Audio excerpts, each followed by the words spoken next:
1968 সাল। চারিদিকে অন্ধকার, নিস্তব্ধতা, আর সেই অন্ধকার ভেদ করে শুরু হয় এক অভিশপ্ত কাহিনী। ডেভি আর ক্যামিলা নামে দুই মেয়ের কাছে ছিল একটা সাধারণ পুতুল। তারা বিশ্বাস করত এটা আসলে অ্যানাবেল হিগিন্স নামে 7 বছরের এক মৃত মেয়ের আত্মা। কিন্তু অরেনরা জানালেন সত্যি ব্যাপারটা, এটা কোনো শিশুর আত্মা নয়, বরং শয়তানের হাতিয়ার। পুতুলটা ছিল অশুভ শক্তির প্রবেশদ্বার। 3 বছর পর 1971 সালে রজার আর ক্যারোলিন পেরন তাদের 5 মেয়ে নিয়ে চলে এলো রোড আইল্যান্ডের হ্যারিসভিলের এক পুরনো ফার্ম হাউসে। প্রথম রাতে অদ্ভুত ঘটনা ঘটতে শুরু করলো।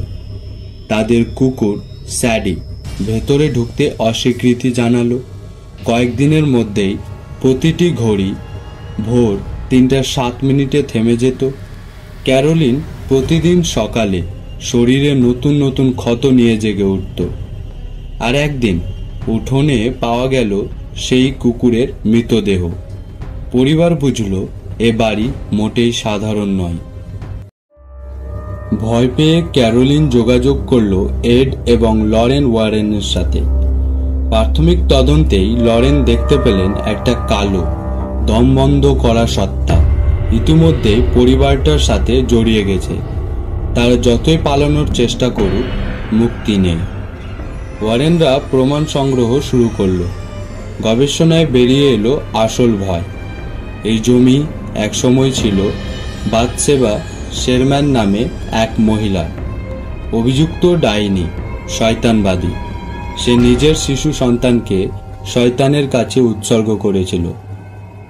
1863 সালের ভোর 3:07 সে গলায় ফাঁস দিয়ে আত্মহত্যা করে এবং এই জমির ওপর অভিশাপ দিয়ে যায়, যেই আমার জমি দখল করবে তার মৃত্যু নিশ্চিত।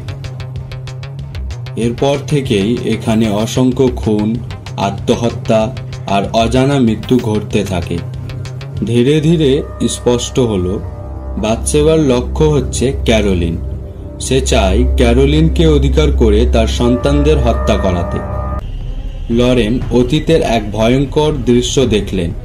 বাথশেবার প্রভাবে এক মা নিজের সন্তানকে হত্যা করতে বাধ্য হয়েছিল। এবার সেই একই পরিণতি আসছে পেরন পরিবারের ওপর। ওয়ারেনরা ভ্যাটিকান থেকে অনুমতি আনতে চেয়েছিল এক্সরসিজম করার জন্য, কিন্তু সময় ফুরিয়ে যাচ্ছিল। হঠাৎই ক্যারোলিন উন্মাদ হয়ে 2 মেয়ে ক্রিস্টিন আর এপ্রিলকে বাড়ির ভেতর নিয়ে যায় তাদের হত্যা করার জন্য। বাড়ির ভেতর শুরু হলো এক নরকীয় লড়াই। এড, লরেন আর ব্রাড মিলে ক্যারোলিনকে দড়ি দিয়ে বেঁধে ফেলে, কিন্তু তার শরীরের ভেতরে ছিল বাথশেবার ভয়ঙ্কর শক্তি।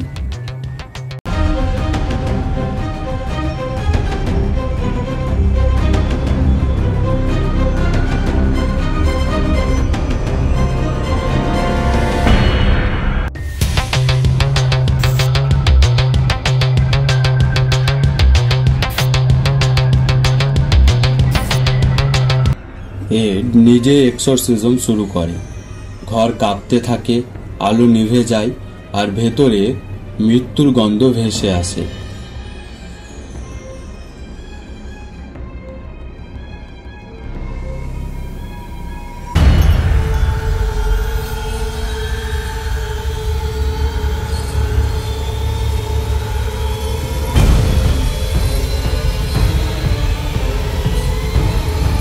ক্যারোলিন ছুটে গিয়ে এপ্রিলকে মারতে চাইল।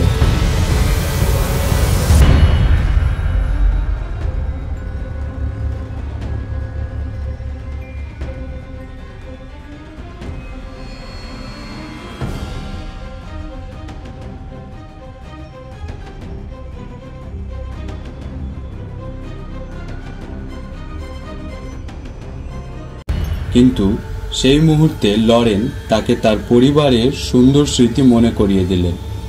মাতৃত্বের অনুভূতি আবার জেগে ওঠে, আর সেই শক্তিতে এড বাথশেবাকে নরকের আধারে ফিরিয়ে দিতে সফল হয়।